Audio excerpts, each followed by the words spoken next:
Magandang araw Miss Angie at sa inyong listeners ng Libreta Tagalog Pinoy Horror Stories. Ako po si Ems, bata pa lang kami magkakapatid nung iwan kami ng mga magulang ko. Laking lolo at lola kami, nakatira kami noon sa isang bukid, walang kapitbahay. Walang kalaro kundi ang tanging kalaro ko noon ay kung ano ang nasa paligid ko. Na pwede kong paglaruan. Naalala ko noon bandang hapon naglalaro ako noon malapit sa sapa at papalubog na din ang araw noon. Hindi ko namalayan ang oras sa aking paglalaro ay may narinig ako na boses ng isang aswang. Ang sabi ng matatanda, pag ang boses daw ng aswang ay malayo kabaliktaran daw iyon.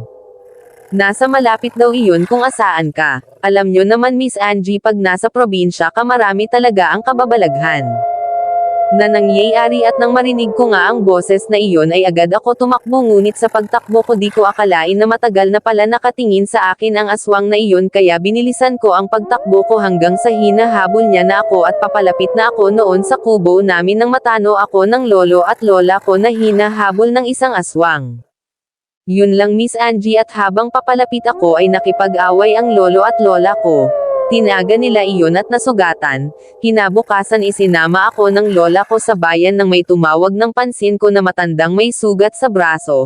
Sa pagkakatanda ko, ang sugat na iyon kung saan banda tinamaan ang aswang, iyon lanang Miss Angie, at di na bumalik pa ang aswang na iyon at hindi ko na din alam kung saan siya sumasalakay. Salamat at more power Miss Angie.